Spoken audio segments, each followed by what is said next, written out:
Hello everyone. Welcome to another session of FWI sessions, Freelance Writers India sessions. Today we'll be talking to Aditi Murthy about social media, specifically for writers and journalists, and what benefits and drawbacks social media has for freelancers in the industry. Hi Aditi. Hey, thank you for having me. Yeah. So thank you for doing this. Thank you for giving time to it.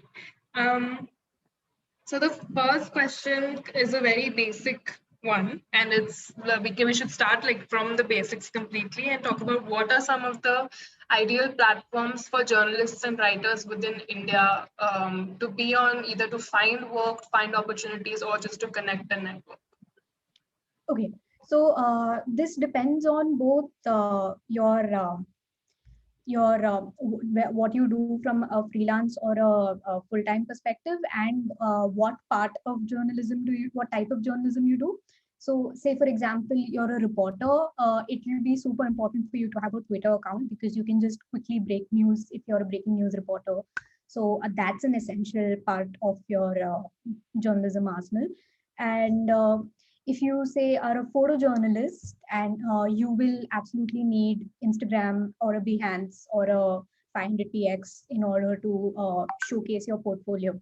But from a general perspective, for say journalists across the field, say staff writers, magazine writers, even reporters, I think Twitter and Instagram are the most important to have with respect to engaging with the people who read your work as of now.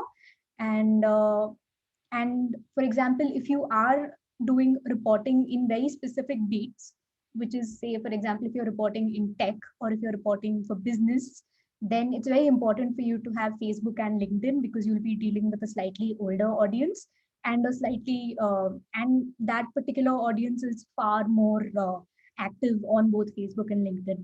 So just to sum it up, Twitter and Instagram in general, Facebook and LinkedIn if you have a very specific beat, and photojournalism, Instagram, Behance, and 500px. Apart from that, if you want for searching for jobs in particular, if you're a freelancer and if you're looking for places to pitch to, Twitter and LinkedIn are great platforms for that. Sometimes Instagram is a great platform for that if you want to say follow editors, and if you want to keep in touch with a few people who do put out pitch calls, those would be great platforms. Yeah.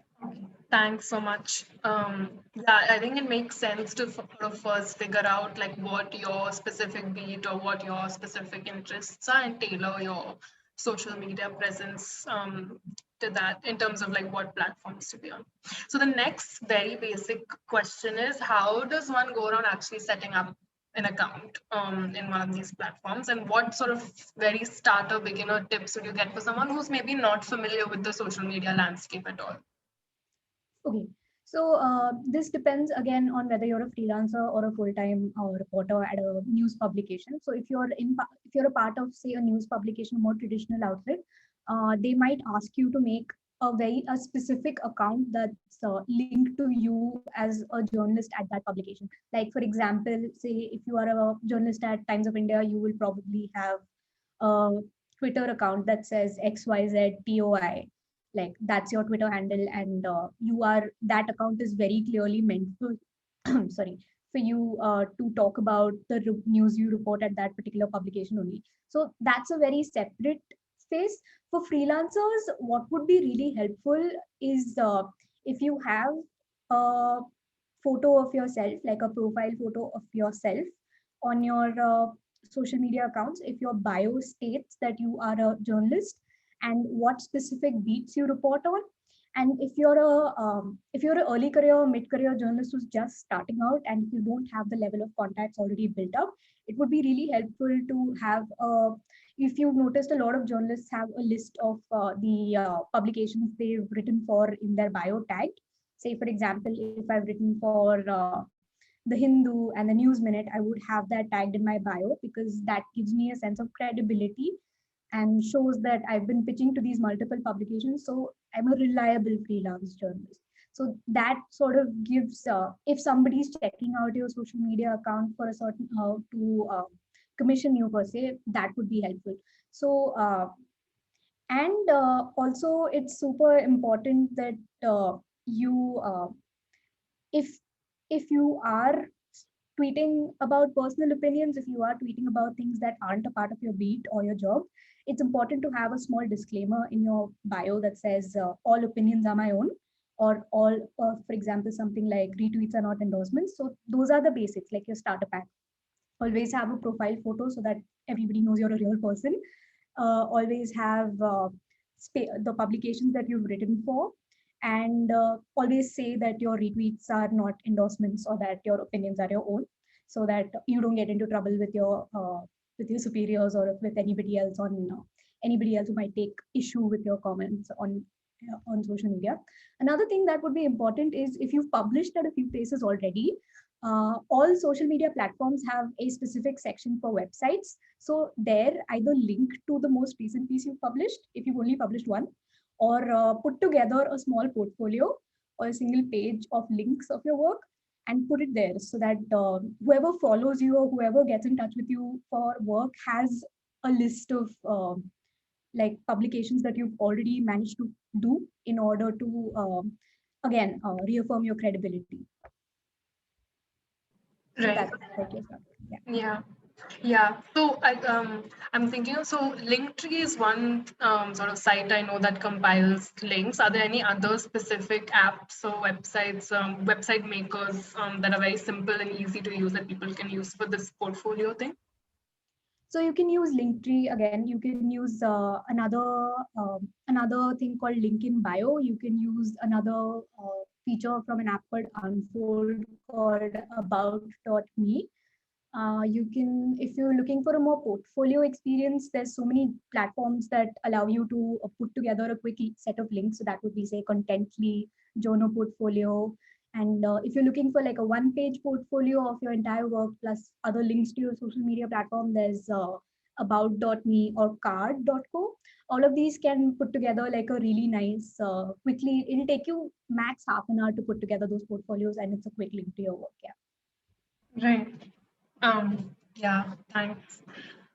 So one, I think you've touched on this a little bit with this last section of yours, but if you want to elaborate a little bit more, we hear the words professional account like a lot, but and for people who are probably not really active on social media, especially a lot of older people in the industry who are sort of trying to freelance for the first time in their sort of late stage careers and are not familiar with what the guidelines around, like informal guidelines around social media. So what does a professional account like actually mean, and what does it mean in terms of how you represent yourself in the business and how you sort of either find work or other things?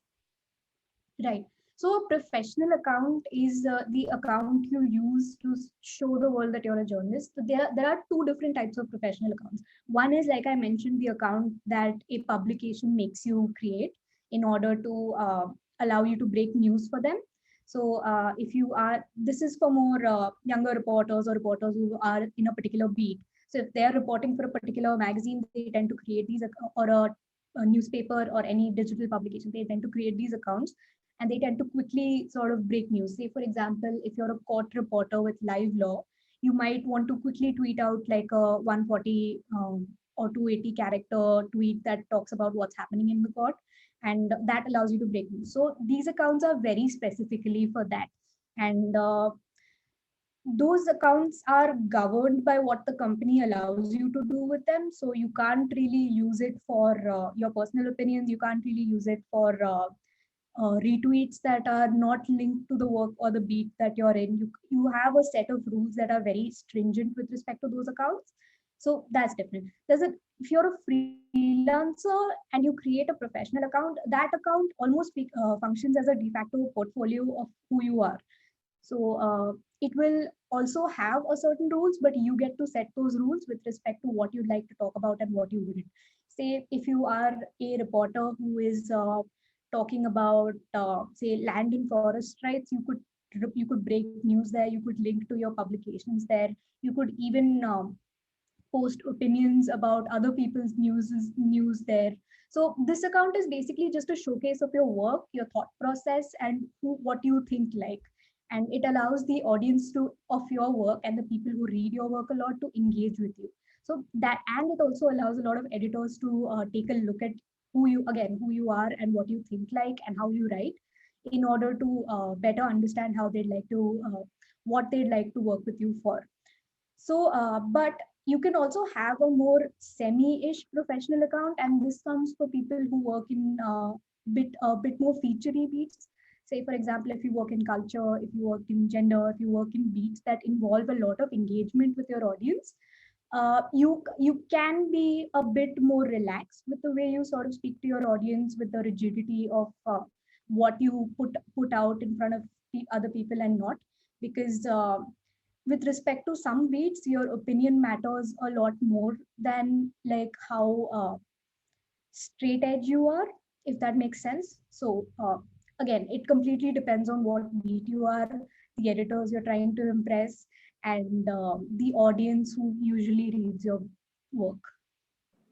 Right. So one question then leading from that is, do editor, because social media is a very recent phenomenon in India, especially in terms of like work social media. Like usually it has been, for the most part of its existence in India, it's been a personal like venture, but the turn to like having a more professional side of it and actually gaining work, or commissioning work, even like from the editor's point of view. So does that happen in within India now? Do you see editors, publications, organizations look at people's social media and then choose to work with them, or how does that play out? So usually, and at least with respect to the 2 years that I've spent commissioning work, your social media doesn't really play a massive role with respect to whether you get commissioned or not. It's the pitch that makes, or and the writing samples that make and break it. So social media is very secondary. Where social media does play a role is when editors are on the lookout to commission journalists, like they're finding journalists from a specific beat in order to assign them a particular report, or in order to assign them a story or a bit of analysis to do, because they would be the only people capable of doing something like this. So that's where it works out, which is why if you're in a highly specialized beat, or if you're doing something that nobody else is doing, it's great to have your social media attuned to that to a certain extent. Another space where social media is very important is when media companies are trying to hire reporters, because again, social media is a window into how certain writers and certain reporters think or have opinions about or break news about. So a lot of media companies evaluating these people will glance through your social media to check if you're aligned with their particular values. Like for example, if you have an account, if you want to apply to work at The Wire, and if you have a social media account that's very right-wing leaning, or say if you want to work at alt news and if you have a lot of misinformation on your social media, it won't be a good fit. So to a certain extent, your social media does matter when it comes to hiring decisions. But with respect to pitching, unless you use your social media as a portfolio or as a means to sort of showcase your work specifically in your pitch email, it doesn't count at all. Right, that makes sense. So I think one question then that is important here now, that sort of we've sort of established like what the basics of social media is. What are some of the basic do's and don'ts that people should keep in mind um, when they just go about their daily sort of social media routines? Okay, so even if you have a personal account that's linking to your work, or a professional account, or in any particular account in which you present yourself as a journalist, it is very important to maintain a sense of decorum, and in order to come across as a reliable person, because what's really important as a journalist is to make the audience see you as a reliable, dependable source of information, right? So, number one, the most important thing is to never, ever, ever post misinformation on your social media. And if you do, because like everybody's done it, it's a strict no-no, but everybody messes up because of the state of news as it is today. Always assure correction. Don't immediately delete it and pretend it never happened. Just reply to the tweet that you posted that has misinformation and just say correction XYZ. But in order to avoid this, always if you come across a piece of news and if you want to say talk about it or have an opinion about it, make sure that it's been reported by at least 4 to 5 news platforms before you have, or 3 to 4 very, very, very reliable news platforms before you link to it and have an opinion. Because again, it's super important that your audience sees you as a reliable individual. That's why they're rating your work, right? Because they want to have an honest and reliable journalist to give them news and opinions. So that's number one. News number two is, sorry, do's and don'ts number two is don't ever indulge in a lot of, say, petty fights and arguments on Twitter.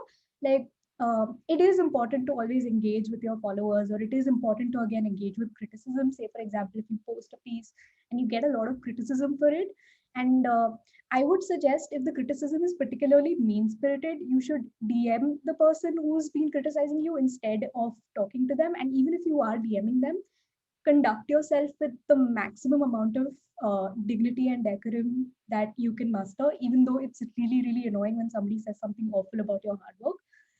Because again, with respect to modern day social media, I've read a lot of reports about a lot of journalists quitting social media like Twitter or Instagram because they simply can't handle the mean spiritedness of the way people comment, the way people fight, the way people say cancel each other.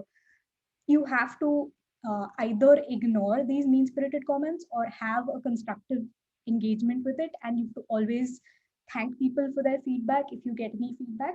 But don't stoop to anybody's really awful level. Don't indulge in mudslinging. Always take a few steps back and clear your head and come back and deal with it in a super dignified way.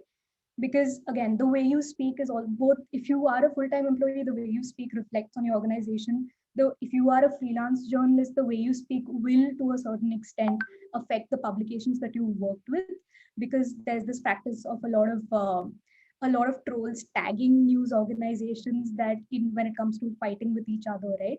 So you have to make sure that you can mitigate any form of damage and avoid any form of fights that you get into.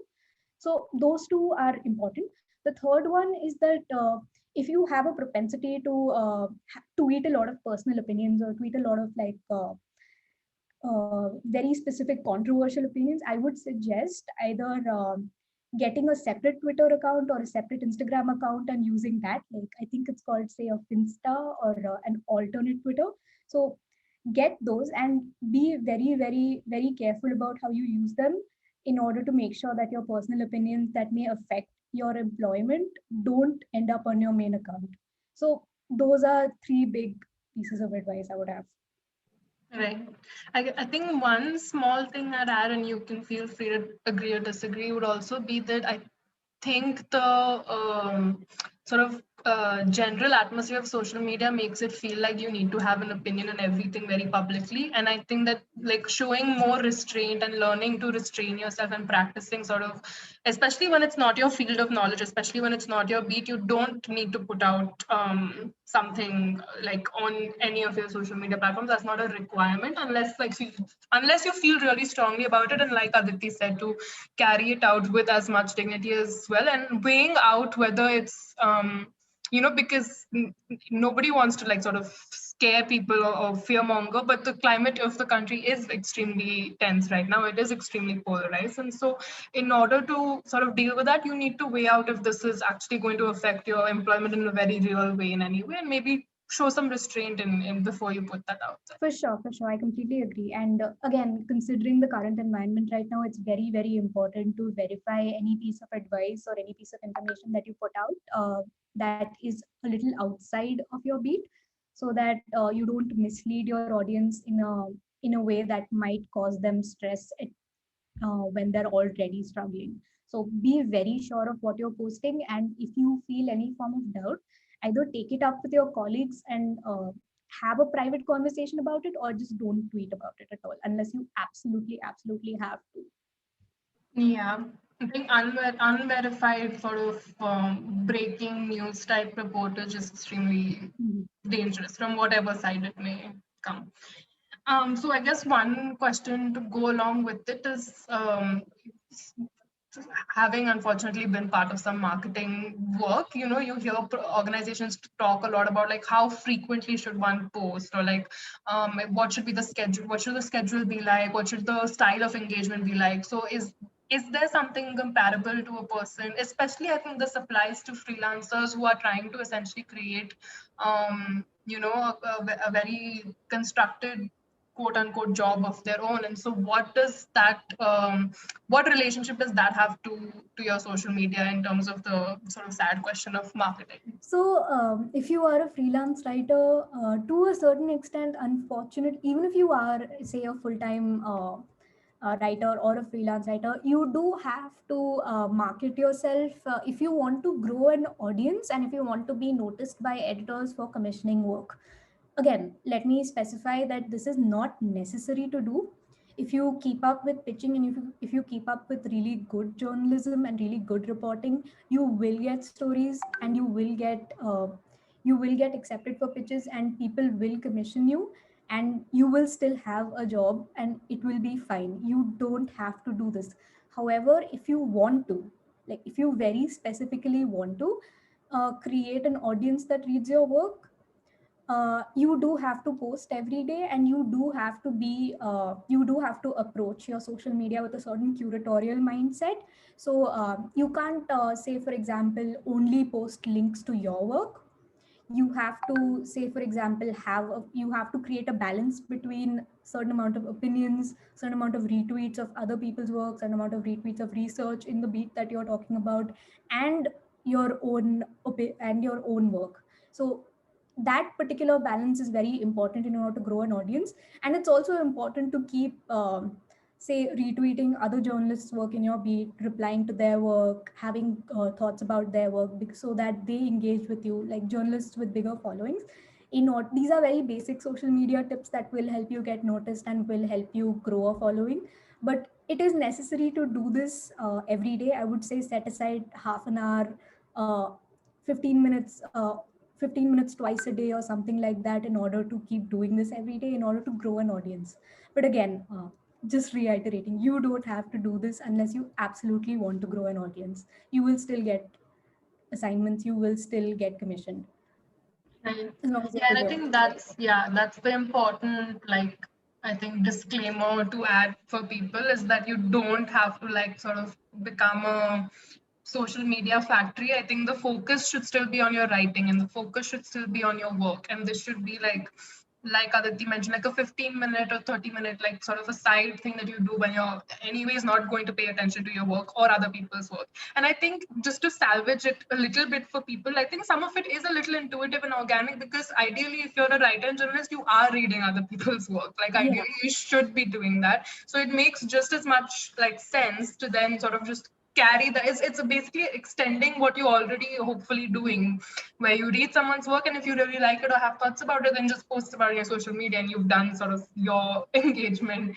online engagement for the day or whatever. And in another way, while yeah, I agree that, you know, like replying and engaging with journalists with bigger followings is like does help to sort of put you on the radar a little bit, especially if your beat or field is a little bit niche. It can sort of really help, because you might be a little lost on exactly where to find work, and they might actually pinpoint, you know, other places that you could look for. And so I think in general, when you're sort of trying to find people like you and people who you can, you know, rely on as support, and they can, you know, rely on you as support too. And so I think that, like, even just with your peers and colleagues, I think social media can be a conduit for you to reach that sort of support network and, you know, start more conversation between freelancers, between writers, between journalists who are all sort of trying to survive in the industry.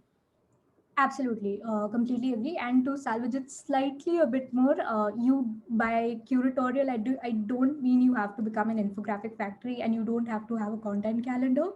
I think your audience will notice if you become a little bit too robotic with your engagement. So relax, be a little yourself. It's okay to insert a little bit of your personality or your because, like, if you are a writer or a journalist, to a certain extent who you are does bleed into the work that you do. So it's okay to have a little bit of life when it comes to your social media accounts.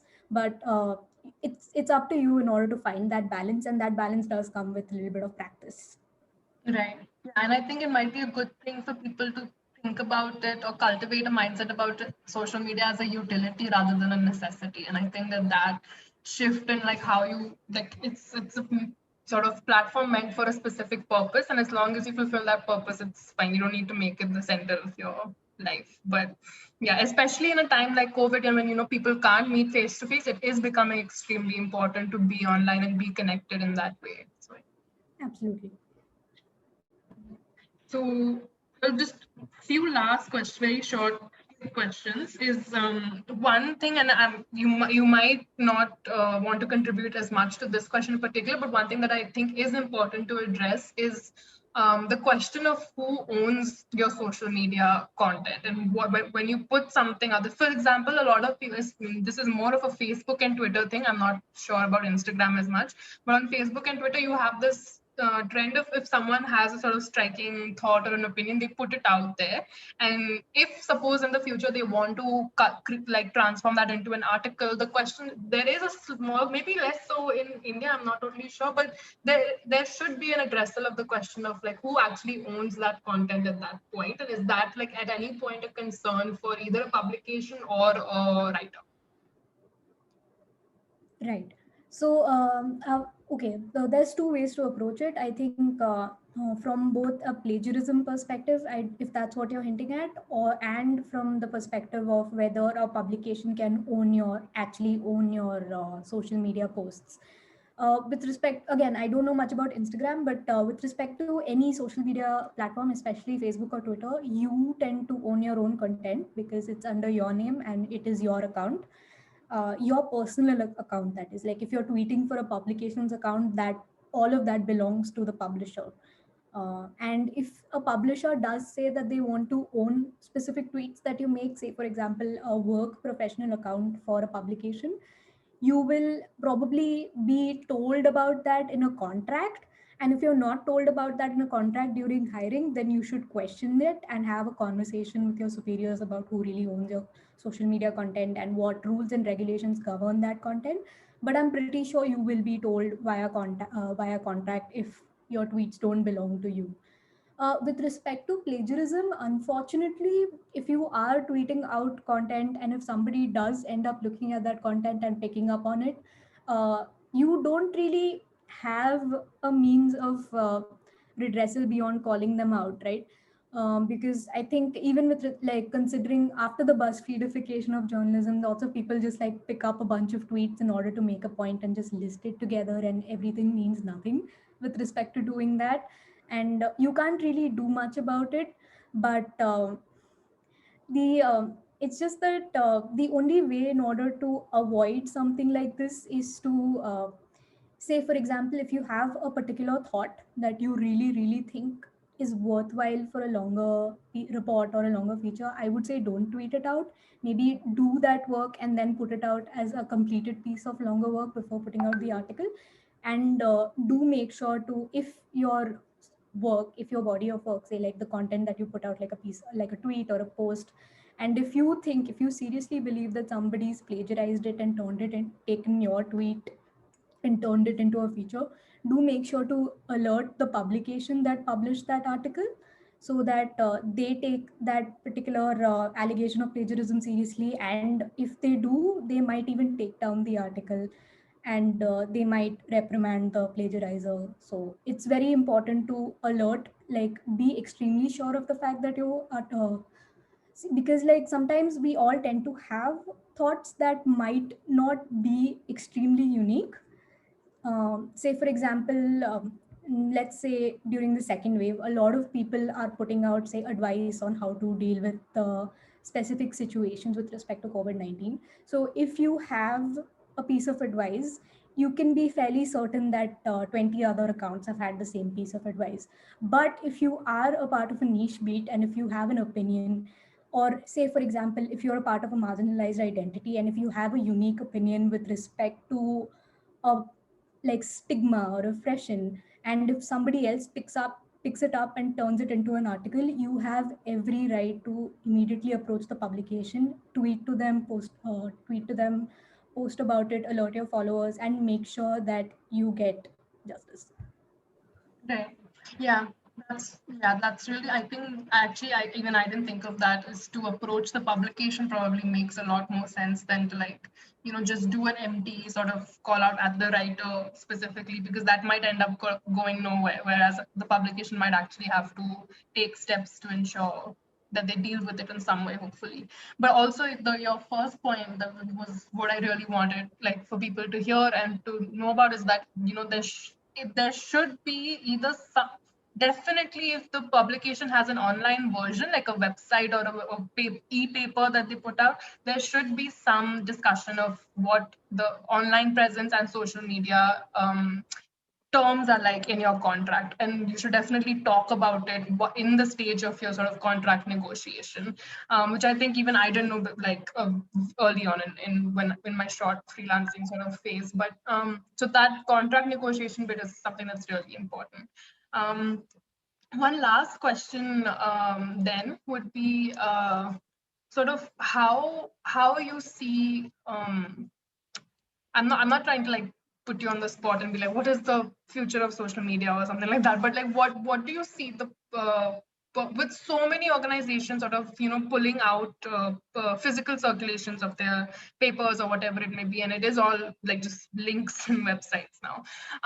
What do you sort of see the position of social media for a writer and journalist, and do you sort of see it in the Indian landscape becoming more and more pronounced one way or the other?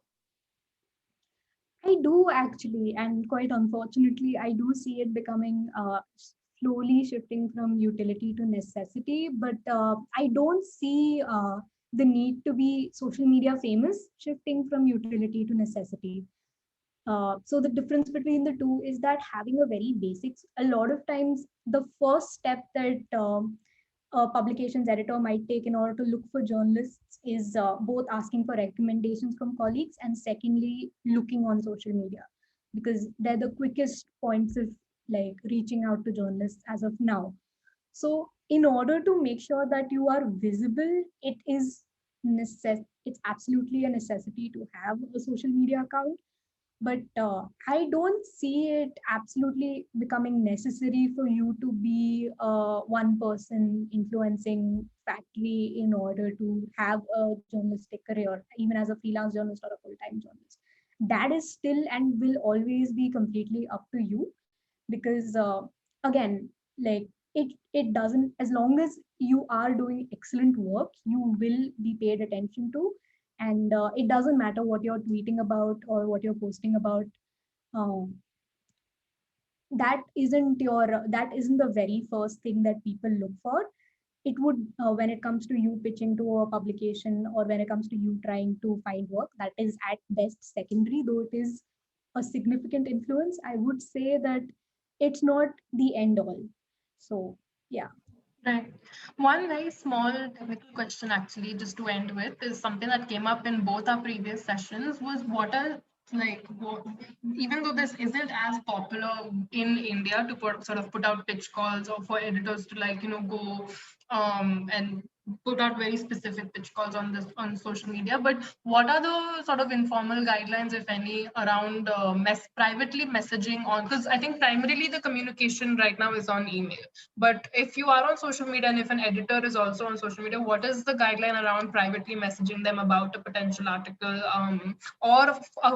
or a message to follow up with the pitch that you've already sent, things like that?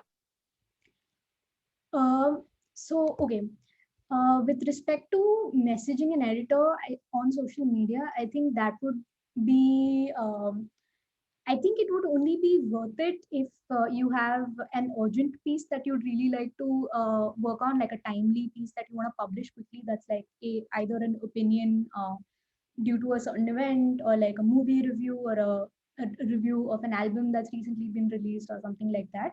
So if it's super urgent and if you think it's super pertinent that you have to get this to an editor, by all means feel free to message them if they have their DMs open, and if they have said that you can message. And if you this I think becomes a little more informal if you already have a previous relationship with the editor, like if you worked with them or if you've pitched to them and had a conversation with them, it's okay to just message and say I have this urgent pitch. Otherwise, I'd say it's best to stick to email, because I think especially when it comes to smaller publications, because editors from smaller publications and magazines tend to pretty much read every pitch that they get. And if you want to follow up again, do so via email only, and only follow up via phone or text with an editor if you have a separate personal relationship with them. That's okay. Or if you have like a longer working relationship with them, because editors tend to be super busy people. They don't really have the time to immediately get back to every freelancer's pitch and provide individual feedback. If you do want to absolutely ensure a response from an editor, please make sure to sort of say in your email, or best case if you're DMing, say that it's urgent, and say that if you are pitching it to several other publications, say that too, so that editors know to respond in time rather than filing it to respond to a few days later. Right. Yeah. Well, thank you so much, Aditi. Do you have any last thoughts that you want to sort of conclude the talk with? This was so good, by the way. Thank you so much for doing this. It's very informative. Thank you so much for having me. Again, going to say this for the millionth time. I've said this so often during the chat. It doesn't matter. Your social media presence is secondary. Please focus. Especially if you're an early career or middle career journalist, please focus on doing great work, kicking ass, reporting excellent stories, and you will be noticed, and people will find ways to work with you if you are excellent. Good luck. Yeah. Yeah. Absolutely.